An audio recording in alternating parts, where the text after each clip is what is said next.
एक बार भी बंदी छोड़ के कबीर साहब के मूल ज्ञान को सुन पाते हैं। और उससे भी बड़े भाग होते हैं उन जीवों के जो इस ज्ञान को थोड़ा सा भी समझ पाते हैं, क्योंकि ये वो ज्ञान है जिसके लिए बड़े बड़े ऋषि मुनि, पीर, पैगंबर, औलिया तरसते रहते हैं, घर बार छोड़ के जंगलों में चले जाते हैं सत्य की खोज में, लेकिन फिर भी ये ज्ञान उनकी किस्मत में नहीं लिखा होता। कोई एक आधा हो बड़े भाग वाला जिसको ये ज्ञान मिल जाए, नहीं तो बहुत दुर्लभ है सत्संग मिलना। लेकिन मालिक की दया हो, प्रभु की कृपा हो, तो ये बहुत सहज ही मिल जाता है।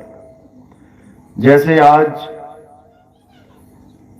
हर घर में किसी न किसी संत महात्मा का सत्संग सुना ही जाता है, मोबाइलों के द्वारा, टीवी के द्वारा।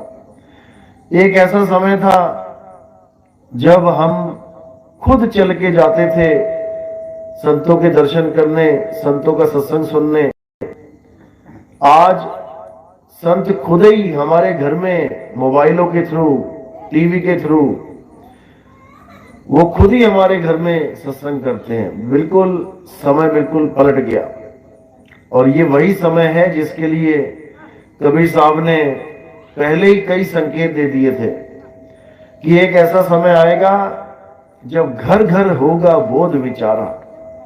हर घर में ज्ञान की लहर चलेगी, लोग आपस में बातें करेंगे, विवेक जगेगा और सत्य असत्य का निर्णय होगा। और तब जो निष्कर्ष निकलेगा उसको सब धारण करेंगे। ये 600 साल पहले कबीर साहब ने अपनी वाणियों में दर्ज कर रखा है। तो आज वो समय आ चुका है जब सत्य और सत्य के ऊपर पूरी डिबेट चलती है, पूरी बहस चलती है। बड़े बड़े संत महात्मा इस ज्ञान को सुन रहे हैं, कईयों ने तो सरेंडर कर दिया। हजारों चेले हैं जिनके, वो तक आके नाम दीक्षा लेके गए। क्यों? क्योंकि उनके गुरुओं ने उन्हें 52 अक्षरों में बांध दिया था। कोई 5 नाम जप रहा था, कोई 8 नाम, कोई 10 नाम जप रहा था। लेकिन जब ये मूल ज्ञान सुना तब समझ में आया कि कोई नाम जपना ही नहीं है, कोई 52 अक्षर को जपना ही नहीं है, मंत्रों को, जंत्रों को जपना ही नहीं है। बिना नाम जपे परमात्मा मिलेगा। अगर कोई रुड़ा है परमात्मा ना मिलने में तो ये नाम जाप ही है। जब तक आप नाम जपना नहीं छोड़ोगे तब तक वो मालिक दया करने वाला नहीं है। तो आज उसी पे चर्चा करेंगे कि सत्य क्या है, असत्य क्या है, क्या करना है, क्या त्यागना है। तो आज का सत्संग शुरू करने से पहले परमात्मा के नाम पे जयकारा लगाएंगे।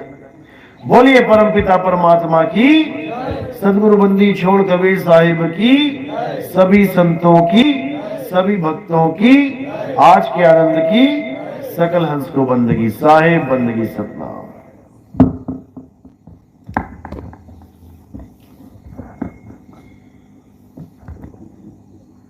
तो आज पूरा निबेड़ा किया जाएगा, क्या है सत्य, क्या है असत्य। आज हर चीज क्लियर करेंगे।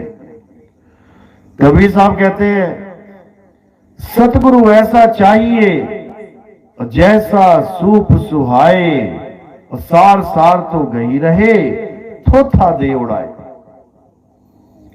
साहिब कह रहे हैं कि ऐसा गुरु चाहिए हमें जो सार सार तो ग्रहण करवा दे, और जो थोथा है उसको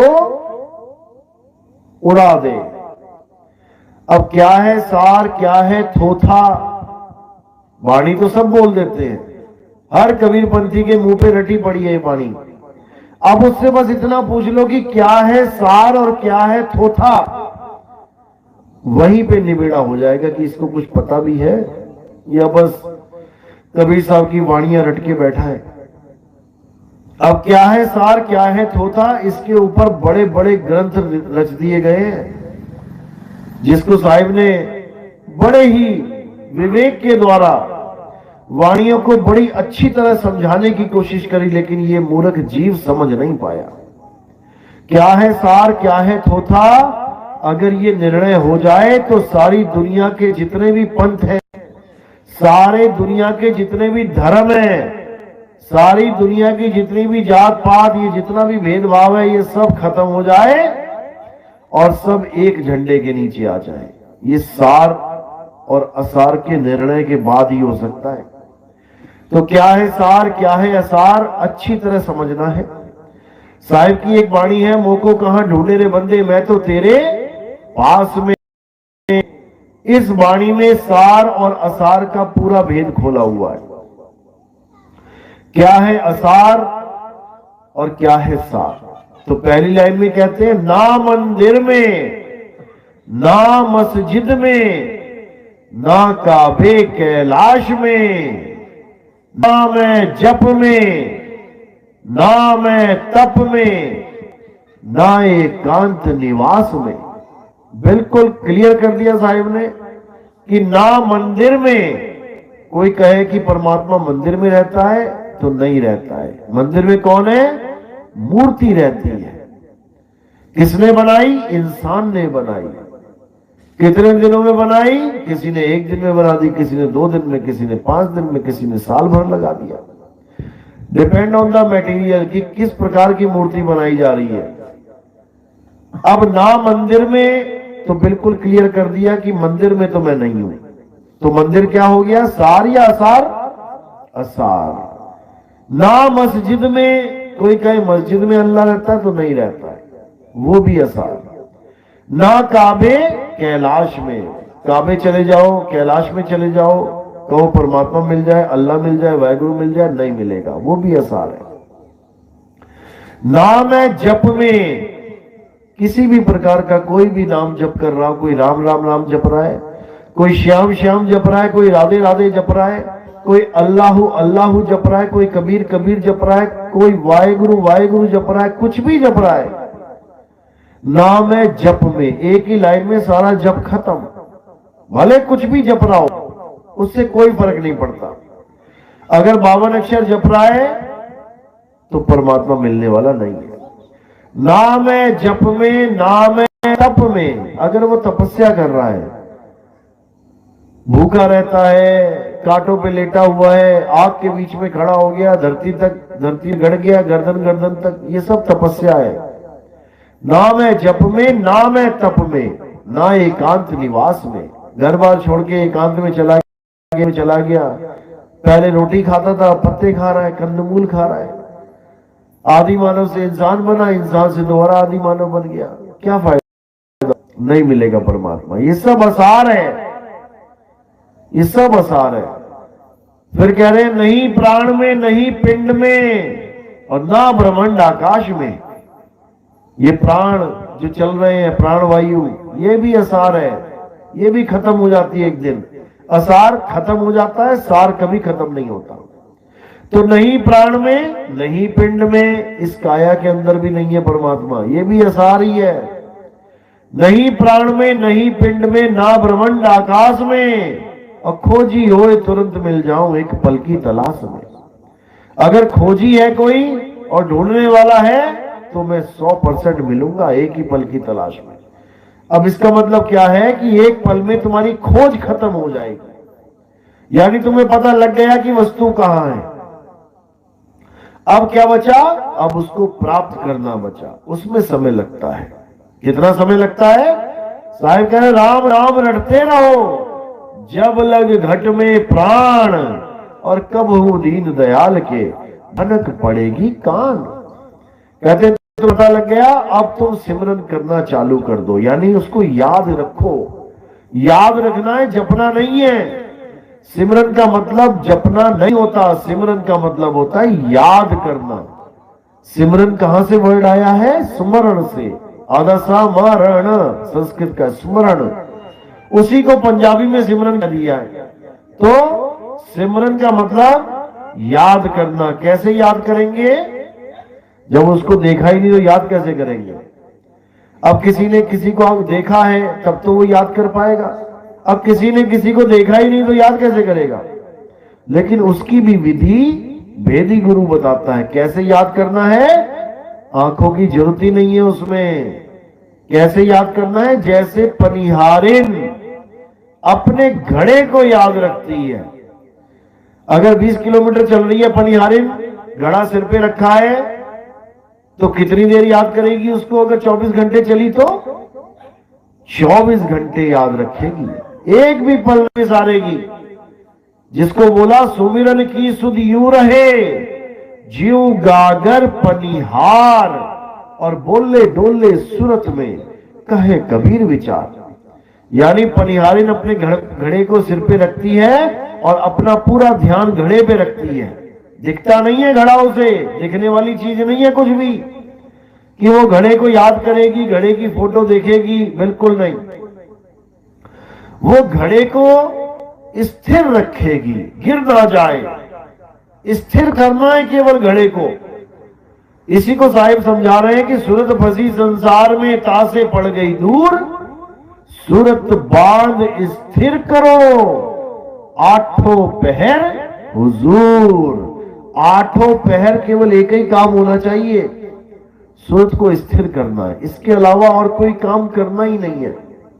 इसके अलावा अगर आपने कुछ किया तो अपने लिए ही बंधन पैदा कर दिया, क्योंकि यही वो क्रिया है जिससे आप निर्बंध होंगे। इसके अलावा कुछ भी कर लो, बंधन नहीं रहोगे। तो साहिब इसी को समझा रहे हैं कि बंदी को बंधा मिला और छूटे कौन उपाय, कर सेवा निर्बंध की, वो पल में लेत छुड़ाए। वो समझा रहे हैं कि बंधे को बंधा मिला, अगर केवल गुरु धारण किया आपने, जो मां के गर्भ से होके आया है, और अगर आप उसी पे आस लगा लोगे कि यही मुझे पार कर देगा, मैंने तो गुरु धारण कर लिया, और उस गुरु ने आपको दे दिए मंत्र जपने के लिए, तो समझो कि अब आपका काम खराब हो गया। जो सच्चा गुरु होता है वो कभी मंत्र नहीं जपवाता, मंत्र नहीं देता वो, बल्कि जो तुम्हारे मंत्र तुमने जपे हुए हैं उनको छुड़वा देता है। सोई गुरु पूरा कहावे, जो 2 अक्षर का भेद बतावे, एक छुड़ावे एक लखावे, तब प्राणी निज घर को जावे। सच्चा गुरु, पूरा गुरु वो होता है जो तुम्हारे जपने वाले जितने भी नाम तुम जप रहे हो वो भी छुड़वा दे, छोड़ दे इसको। और क्या कर, जिस वस्तु को पाना चाहता है, जिसका नाम जप रहा है, उस वस्तु का ख्याल कर। वो कहां पड़ी है वस्तु, उसको खोज। तो कह रहे वस्तु कहीं ढूंढे कहीं, कैसे लागे हाथ, और गुप्त वस्तु तब मिले, भेदी लीजे साथ। अरे भेदी लीना साथ में, दीनी वस्तु लखाए, और कोटि जन्म का पंथ था, पल में पहुंचा जाए। वो वस्तु और कोई वस्तु नहीं, वो सार वस्तु है, जिसके लिए सारा समाज, सारे संत भटक रहे हैं। और वो सार वस्तु कहीं बाहर नहीं है, वो तुम्हारे पास है।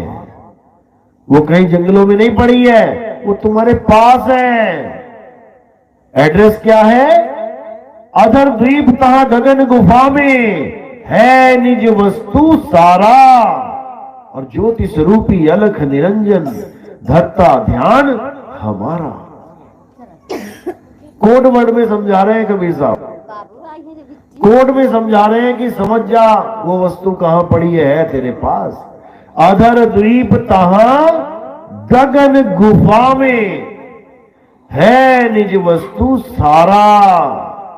वो निज वस्तु, तुम्हारी वस्तु कहां पड़ी है? अधर द्वीप में है। अधर द्वीप तक पहुंचने का रास्ता क्या है? अधर द्वीप यानी जो बिना आधार के है, जैसे चांद बिना आधार के, कोई कहे खंबे पे खड़ा है, नहीं। सूर्य बिना आधार के है, कोई कहे खंबे पे खड़ा रखा है, नहीं। तुम्हारे सिर के ऊपर दिखाई देगा लेकिन बिना किसी आधार के। अब चांद पे पहुंचना है, ये मान के चलो, यानी बिना आधार की जो वस्तु है वहां तक पहुंचना है। तो कैसे पहुंचेंगे? विहंगम चाल से। कबीर साहब ने इसी को समझाया है कि अगर घर वापसी करना चाहते हो, अगर वापस जन्म मरण से परे अपने सत्य स्वरूप निज स्वरूप को प्राप्त करना चाहते हो, तो विहंगम चाल समझ लो। ऐसा गुरु ढूंढ लो जो तुम्हें विहंगम चाल के बारे में अच्छे से समझा दे और तुम्हारी चाल विहंगम चाल ही बना दे। तब समझना कि अब तुम्हारी मुक्ति होने से कोई रोक नहीं सकता। इसी को साहिब ने बोला, शब्द विहंगम चाल हमारी, कहे कबीर सतगुर दई तारी, खुले कपाट शब्द झनकारी, पिंड अंड के पार सो देश हमारा है, करने नो दीदार महल में प्यारा है। ये वो अधर द्वीप है जो बिना आधार के है और वहां पहुंचने का एक ही रास्ता है, विहंगम चाल, और कोई रास्ता नहीं है। गरीबदास जी महाराज कहते हैं, सतगुरु के लक्षण कहूं अचल विहंगम चाल, हम अमरापुर ले गया ज्ञान शब्द सरघाल। वो मुझे अमरपुर लेके गए, लेकिन मेरे कान में मंत्र देके नहीं लेके गए। ज्ञान शब्द सरघाल, जैसे ज्ञान रूपी शब्द मेरे सिर पे ही रख दिया उन्होंने, ऐसा अनुभव हुआ मुझे। और धीरे धीरे धीरे धीरे भक्ति बढ़ती गई, मैं अपने शब्द गुरु के चरणों में लीन हो गया। बस और कुछ नहीं करना है। इसके अलावा सब झूठ, इसके अलावा सब अज्ञान, केवल एक ही चीज है जिसको सार शब्द कहते हैं। बस उसका ज्ञान हो जाए, उसका बोध हो जाए तो समझो खुद का बोध हो गया। सार शब्द कहीं बांची हो मानो एतबारा, अक्षर पुरुष एक पेड़ है निरंजन वाकी डारा। तो इसी को अच्छी तरह समझना है। अक्षर पुरुष एक पेड़ है, निरंजन डारा। अक्षर पुरुष कौन है? हमारी सुरता ही अक्षर पुरुष है। और ये निरंजन कौन है? ये काल भगवान मन ही निरंजन है। मन ही निराकार निरंजन जानिए, यही है निरंजन। और इसका जो साथी है वो है माया। मन का साथी माया। माया भी निराकार, निरंजन भी निराकार। निराकार निर्गुण है माया, तुमको नाच नचावे हो, चरम दृष्टि का कुल्फा देके 84 भरमावे हो। ये चमड़ी का कुल्फा दे रखा है, इसी को चाट रहे हैं सब। कुल्फी चाटते हैं ना, बाद में क्या बचता है? डंडी, डंडी फेंक देते हैं। बस इसी प्रकार ये चमड़ा रूपी कुल्फी सबको पकड़ा रखी है, सब चाट रहे हैं। यानी अपने शरीर से, अपनी खाल से इतना मोह कर बैठे हैं कि अब इसको त्यागना ही नहीं चाहते। कहते भाई जो मिल गया बस यही है, इसी की लगे हैं। और जो अपना असली स्वरूप है उसका ABCD भी नहीं पता।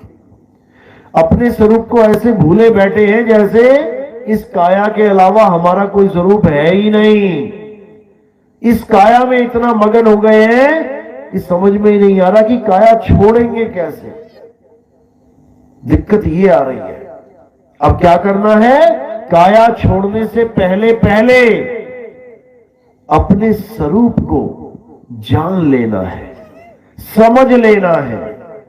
तो साहिब समझा रहे हैं, शब्द हमारा तू शब्द का, सुन मत जा सरक, और जो चाहे निज रूप को तो शब्द ले परख। ऐसा शब्द मिले गुरु से जिससे तुम्हें स्वरूप ज्ञान हो जाए, तब समझो कि अब कल्याण है।